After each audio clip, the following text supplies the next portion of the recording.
हे all अस्सलाम वालेकुम and a very good morning everyone. I hope आप सब ठीक होंगे। तो इस वक्त सुबह के 5 सवा 5 के करीब हो रहे हैं और मैंने ऑलरेडी अपनी फजर की नमाज़ पढ़ लिया है। और मुझे बहुत पसंद है कि मैं कुछ देर अपनी बालकनी में इस तरह से खड़े रह के स्काई को देखूं। You get to see different colours of sky और हर तरफ बस खामोशी होती तो आपके दिमाग को एक तरह का सुकून मिलता।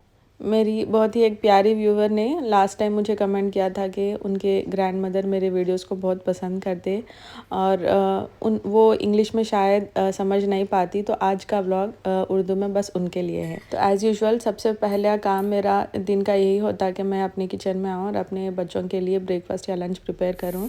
तो आज लंच में मैं बना रहा था एक बहुत ही easy cafe style chicken sandwich. तो उसके लिए मैंने रात में ही चिकन को बॉईल करके श्रेड करके रख लिया था। अब बस मैं थोड़ा पैन में थोड़ा तेल डालकर उसे स्टर फ्राई कर लूँगा, क्योंकि मेरे बच्चों को बस बॉईल करे हुए चिकन की स्मेल पसंद नहीं आती। तो अच्छा है कि अगर आप उसे पैन में थोड़ा सा तेल डाल के फ्राई कर लो तो वो स्मेल चले जाती। तो यहाँ पे मैंने डिफरेंट काइंड्स ऑफ वेजीज लिया है। तो उसमें गाजर है, स्वीट कॉर्न, कैप्सिकम और थोड़े से कैबेज। इसको मैंने एक चॉपर में डाल के अच्छे से चॉप कर लिया और मीनवाइल चिकन भी अच्छे से फ्राई हो गया था, तो उसे भी मैंने एक बॉल में निकाल लिया। अब यहाँ पे मैंने एक अवाकाडो लिया है। ये एक राइप अवाकाडो है, आपको इजीली स्विगी या इंस्टामार्ट में से मिल जाता। अब उसे आपने एक मिक्सर ग्राइंडर में डालना है और उसके साथ ही मैंने यहाँ पे 2 टेबलस्पून के करीब क्रीम चीज़ लिया है और इसमें 2 चम्मच के मैंने दही भी ऐड कर दिया है। अब मैंने इसमें थोड़े red chilli flakes, black pepper powder और चुटकी भरी नमक डाला और उसके साथ ही आधा नींबू भी इसमें हमें डाल देना है और इसका अच्छे से एक पेस्ट बना लेना है। तो ये अपना अवाकाडो स्प्रेड रेडी हो गया। अपन इसे अपने सैंडविच के ऊपर एक स्प्रेड की तरह लगा लेंगे। यूजुअली अपन केचप या मेयोनीज़ यूज़ करते हैं, तो instead of it you can use this avocado spread. ये बहुत हेल्दी होता और हेल्दी ऑप्शन भी है और बहुत मज़े का भी होता। कल ना हम लोग एक कैफ़े को गए थे, उसका नाम था बेकर्स हार्वेस्ट। और यूजुअली हम जाते रहते हैं कैफ़े को और वहाँ पे ये लोग इस तरह से होममेड होल व्हीट ब्रेड बना कर देते और ये ब्रेड बहुत ही हेल्दी रहती और कोई तरह के प्रिजर्वेटिव्स इसमें नहीं रहते। तो मैंने इस पर ना अच्छे से बटर अप्लाई कर दिया और उसके साथ ही जो अवाकाडो स्प्रेड हमने बना कर रखा था वो भी एक बटर नाइफ़ की हेल्प से अच्छे से ब्रेड पे सारे स्प्रेड कर दिया है। जो वेजीज हमने चॉप किया था ना उसे मैंने चिकन में डालकर अच्छे से मिक्स कर लिया। अब इस तरह से स्पून की हेल्प से ब्रेड के ऊपर रखते जाना है। आप मेक श्योर करें कि आप स्पून से थोड़ा सा चिकन को दबा दें ताकि वो सेटल डाउन हो जाए। बहुत ही हेल्दी, टेस्टी और प्रोटीन रिच सैंडविच है। आप ज़रूर से रेसिपी ट्राई करिएगा और अगर अच्छी लगी तो मुझे कमेंट सेक्शन में ज़रूर बताइएगा। पैन पे ना मैंने थोड़ा सा बटर अप्लाई किया है और साथ ही साथ जो सैंडविच मैंने बना के रखा था उसे इस पर प्लेस कर दिया है। आपको एक तरफ से अच्छे से गोल्डन ब्राउन होने तक इसे पकाना है और फिर टर्न करके दूसरी तरफ भी पका लेना है।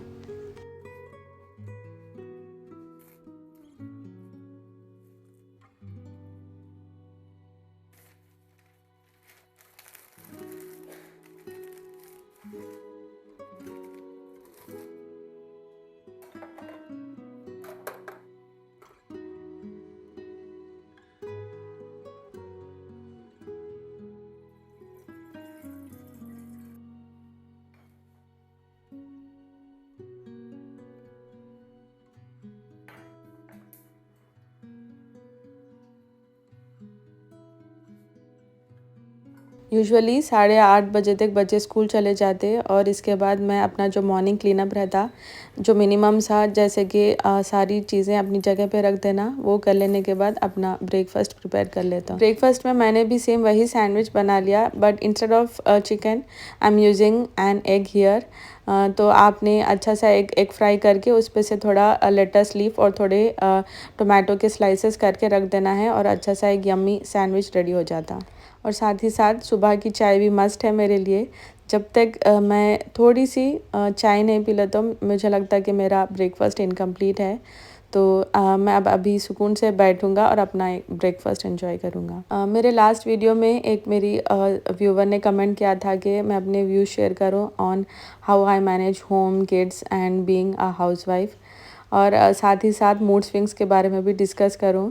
तो मेरे लिए ये चीज़ें कभी एक्चुअली एग्जिस्ट ही नहीं करी कि मैनेज किस तरह करना है, क्योंकि ये सारी चीज़ें मेरे लाइफ का एक हिस्सा बन चुकी है। They are part of my life. मैंने कभी इन चीज़ों को एक काम की तरह नहीं देखा, शायद इसलिए मुझे कभी ये चीज़ें बर्डन फील ही नहीं हुई। बट इसका मतलब ये नहीं कि आई डोंट फील एग्जॉस्टेड। बहुत सी बार ऐसा होता है कि मुझे भी कुछ काम करना अच्छा नहीं लगता, बस मुझे एक जगह चुप करके बैठ जाना दिल बोलता। बहुत सारे मूड स्विंग्स भी होते, स्पेशली हम हाउसवाइफ्स को। तो उस टाइम पे आप मेक श्योर करें कि आप अपना ख्याल रखें, थोड़ा सा टाइम अपने लिए निकालें और वो चीज़ करने की कोशिश करें जो आपको खुशी देती। मैं बहुत से बार अपने ब्लॉग में ये डिस्कस करा कि आपने एक दिन में कम से कम एक आधा या पौन घंटा अपने लिए निकालना ज़रूरी है, क्योंकि ये आपको मेंटली अच्छा रखता और ये आपकी मेंटल हेल्थ के लिए बहुत ज़रूरी है कि आप अपना ख्याल रखें। और रही बात घर को, बच्चों को किस तरह से मैनेज करना है, आपने बस एक बात समझ लेना है कि आप लोगों को एक अच्छा सा डेली रूटीन सेट करना है अपने लिए, जिसमें आप एक दिन भर में अलग अलग टाइम अलॉट करो अलग अलग काम के लिए। मेक श्योर करो कि आप सारे जो क्लीनिंग के काम होते हैं वो सुबह में ही फिनिश कर लो, ताकि जब बच्चे स्कूल से वापस आ जाए आप फ्री रहो और उनके साथ कुछ टाइम स्पेंड कर सको। और मोस्ट इम्पॉर्टेंटली, जब आप कोई काम करते हो उस काम को बर्डन की तरह मत फील करिएगा। आप उस काम को दिल से करने की कोशिश करें तो वो काम आपके दिल को ज़रूर सुकून पहुंचाएगा। ना जब भी मैं अपने घर की क्लीनिंग ऑर्गेनाइजिंग करता हूँ ना, तो मेरे दिमाग को बिल्कुल सुकून पहुंचता। मेरा माइंड एकदम क्लटर फ्री हो जाता when I do cleaning and organising of my home. तो ये थी कुछ मेरी टिप्स, आप भी कुछ शेयर करिए ताकि हम सब सीख सकें। तो साथ ही साथ लंच बनाने का भी टाइम हो गया। तो आज लंच में ना मैं बहुत ही मज़े की छोले भटूरे की रेसिपी बना रहा हूँ। तो उसके लिए रात को ही मैंने 2 कप के करीब छोलों को पानी में भिगा के रख दिया था। अब इसे मैंने एक प्रेशर कुकर में डाल दिया और उसके साथ ही साबुत गरम मसाले भी डाल दिया है। अब यहाँ पे मैंने एक क्लॉथ में 2 चम्मच के करीब चाय की पत्ती ले लिया और उसे एक अच्छे से क्लोज़ कर दिया कि हम उसकी एक पोटली बनाएं और इस प्रेशर कुकर में डाल दें। साथ ही साथ मैंने इसमें 1 चुटकी भर खाने का भी सोडा डाल दिया ताकि चने अच्छे से गल जाएं। अब आपको इसे चूल्हे पर रख देना है और 4 विज़ल तक कुक करना है, सो दैट आपके चने अच्छे से कुक हो जाएं। अब भटूरे बनाने के लिए ना मैं यहाँ पे एक बॉल लिया है और उसमें 2 कप भर के मैदे का आटा डाल दिया और उसके साथ ही 1/4 कप इसमें मैंने सूजी यानी अपन जो रवा बोलते हैं वो डाल दिया। साथ ही साथ आधा टीस्पून बेकिंग पाउडर और बेकिंग सोडा भी डाल दिया और 1 टेबलस्पून के करीब शुगर डालना है। अब इन सब चीज़ों को आपने पहले अच्छे से मिक्स कर लेना है। उसके बाद हमने यहाँ पे 1/3 कप योगर्ट डाल देना है और योगर्ट डाल के ना आप पहले विस्क की हेल्प से आटे को अच्छे से मिक्स कर लो और उसके बाद थोड़ा थोड़ा करके पानी डाल दो इसमें। अब आटा गूंदने के लिए यहाँ पे मैंने तकरीबन 3/4 कप वाटर का यूज़ किया है। आपने थोड़ा थोड़ा करके पानी डालना है और आटे को गूंदना है। अगर आप एक साथ पानी डाल दोगे ना तो आपका आटा या तो बहुत ही सख्त या फिर बहुत ही पतला बनेगा। भटूरे बनाने के लिए आपने बहुत ही हार्ड डो नहीं बनाना है, आपको बहुत ही सॉफ्ट डो बनाना है। तो इस स्टेज पे मैंने यहाँ पे 2 टेबलस्पून के करीब इसमें ऑलिव ऑयल डाल दिया है और इसे अच्छे से आपने गूंदना है। अब गूंदने के लिए आपको आटे को इस तरह से पटकना है ताकि आटे में एक इलास्टिसिटी आ जाए। मैंने तकरीबन 3 से 4 मिनट तक आटे को इस तरह से गूंधा है। आप देख सकते हैं कि आटा बहुत ही सॉफ्ट और स्मूथ हो गया। तो अब आप ने इस आटे को एक बाउल में ट्रांसफ़र कर देना है और उसके ऊपर एक डैम्प क्लॉथ यानी कि एक कोई भी क्लॉथ उसे पानी में भिगा के इस आटे के ऊपर रख देना है और कम से कम 2 घंटे के लिए आपने इस तरह से आटे को छोड़ देना है ताकि आपके भटूरे अच्छे से फूल सकें। मीनवाइल चने भी कुक हो गए हैं और जब इसका प्रेशर डाउन हो गया, जब मैंने उसका ढक्कन निकाल दिया और आप देख सकते हैं चनों में बहुत ही अच्छा कलर आया जो हमने चाय की पत्ती डाला है उसकी वजह से। अब आपने चनों को स्ट्रेन कर लेना है और जो पोटली हमने डाली थी उसे निकाल देना है और जो पानी बचा हुआ है आपने उसे फेंकना नहीं है, क्योंकि हम उस पानी को ग्रेवी के लिए यूज़ करेंगे। तब एक पैन में मैंने यहाँ पे तकरीबन 5-6 टेबलस्पून तेल ले लिया है और उसमें 2 मीडियम साइज चॉप्ड अनियंस डाला है और अब हमने अनियंस को इतना पका लेना है कि वो लाइट ब्राउन कलर हो जाए। मीनवाइल आपने यहाँ पे अदरक, लहसुन और हरी मिर्च का पेस्ट बना लेना है। मैं यहाँ पे एक उखली का इस्तेमाल कर रहा हूँ, आप चाहे तो इसे मिक्सर ग्राइंडर में भी पीस सकते हैं। इस तरह से करने से ग्रेवी बहुत ही मज़े की होती।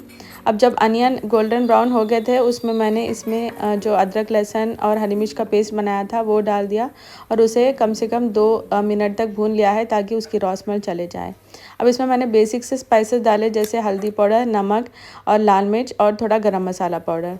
अब मसाले डालने के बाद आपको प्याज के साथ, इन मसालों के साथ कम से कम 1 मिनट के लिए कुक करना है और उसमें उसके बाद 2 से 3 टमाटर का प्यूरी आपने इसमें डाल देना है।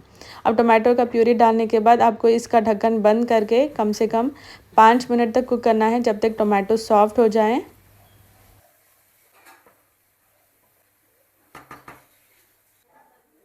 जब टमाटोस अच्छे से कुक हो जाए, इस टाइम पर आपने इसमें 2 टेबल स्पून भर के जो कुक चने हैं वो इसमें डाल देना है और एक मैशर की हेल्प से इन चनों को मैश कर देना है। आप चाहे तो ये चनों को मिक्सर ग्राइंडर में भी मैश करके इसमें डाल सकते हैं, बट इस तरह से इसका टेस्ट बहुत अच्छा आता, तो मैंने यहाँ पे मैशर का यूज़ किया।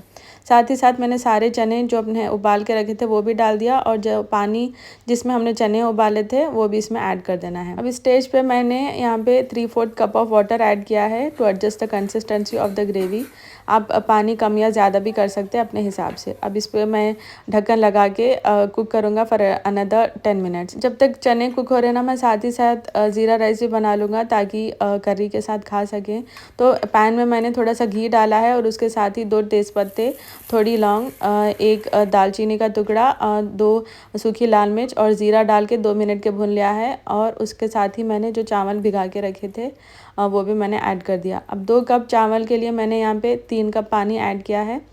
पानी आप अपने चावल के हिसाब से डाल सकते। साथ ही साथ मैंने थोड़ा नमक डाल के राइस को कुक होने के लिए छोड़ दिया है।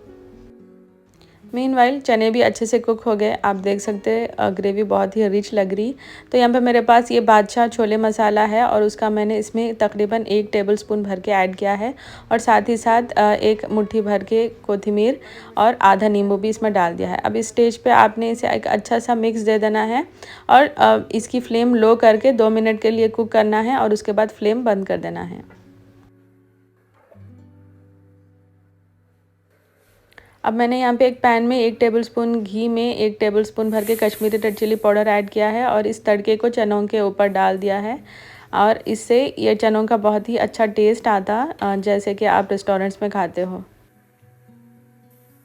मीनवाइल जो चावलों में का पानी था वो भी तकरीबन सूख गया, तो इस स्टेज पे मैंने थोड़े से कोथिमीर इसमें ऐड किए और चावलों को मिक्स करके उसका ढक्कन लगा के फ्लेम लो कर दिया है और इसे दम पे छोड़ दिया है। अब यहाँ पे मैंने ट्रे में थोड़ा सा ऑयल लगा दिया है और आप एक एक करके भटूरों के पेड़े बना लिया।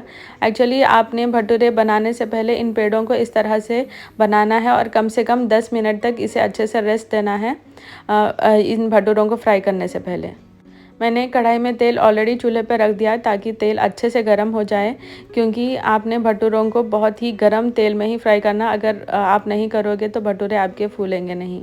वो आपने एक पेड़ा ले लेना है और उस पेड़े को हाथ की मदद से एक शेप दे के फिर उसे थोड़ा बेल लेना है और उसके साइड को इस तरह से फिंगर से टैप करके इवन कर लेना है। अब आपने इस भटूरों को बहुत ही हाई हीट पे फ्राई करना है और इस तरह से चमचे की हेल्प से तेल इसके ऊपर डालते हुए इन भटूरों को फ्राई करना है। आप मेक श्योर करें कि आपके भटूरे का साइज़ बहुत ही थिन ना हो या फिर बहुत ही थिक ना हो, अदरवाइज़ आपके भटूरे अच्छे से फूलेंगे नहीं। तो देखते देखते मैंने पूरे भटूरे फ्राई कर लिए, तो आप देख सकते हैं बहुत ही यम्मी, बहुत ही सॉफ्ट, बहुत ही स्पॉन्जी भटूरे बने थे और खाने में भी ये बहुत टेस्टी थे।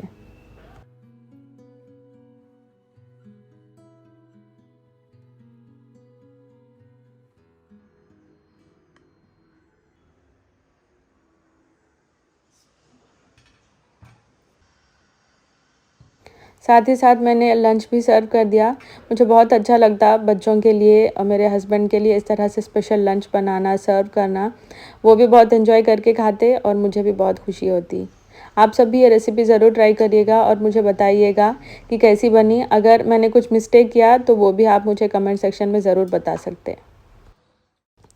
लंच करने के बाद मैं थोड़ी देर रेस्ट कर लिया और उसके बाद then I came into the kitchen because मेरे माइंड में था कि मैं इस कैबिनेट को क्लीन करूं, क्योंकि मैंने मॉर्निंग में एज सच कोई क्लीनिंग नहीं की because I wanted to clean this cabinet in the evening. So मैंने ये काम शाम के लिए रख दिया था। तो यूजुअली ये कैबिनेट में मेरे सारे क्रॉकरी होते हैं, जैसे कि कप्स, बाउल्स, जो मैं यूजुअली कुकिंग में यूज़ करता हूँ। नाउ देखने में तो कैबिनेट क्लीन लगता, बट इसमें बहुत सारा डस्ट जमा हो गया था because I haven't cleaned it since 2 weeks. So मैंने अच्छे से इस पर सॉल्यूशन से स्प्रे करके एक माइक्रोफाइबर क्लॉथ से इसे क्लीन कर लिया।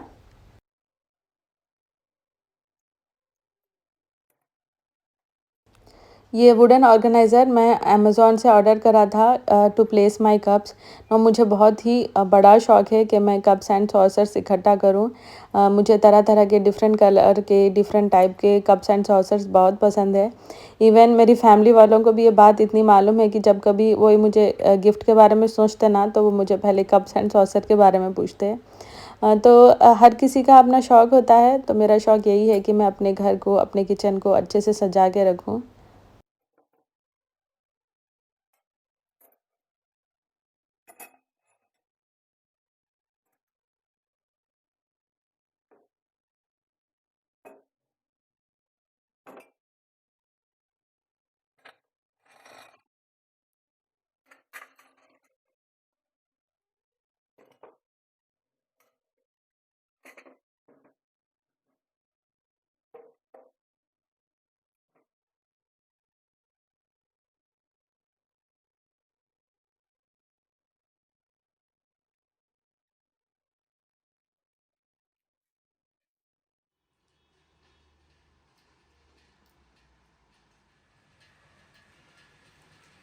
तो ये था मेरा आज का व्लॉग। अगर आपको अच्छा लगा तो मुझे कमेंट सेक्शन में ज़रूर बताइएगा। तो मिलते हैं मेरे नेक्स्ट व्लॉग में। Until then take care, stay healthy, stay safe. Allah हाफिज़।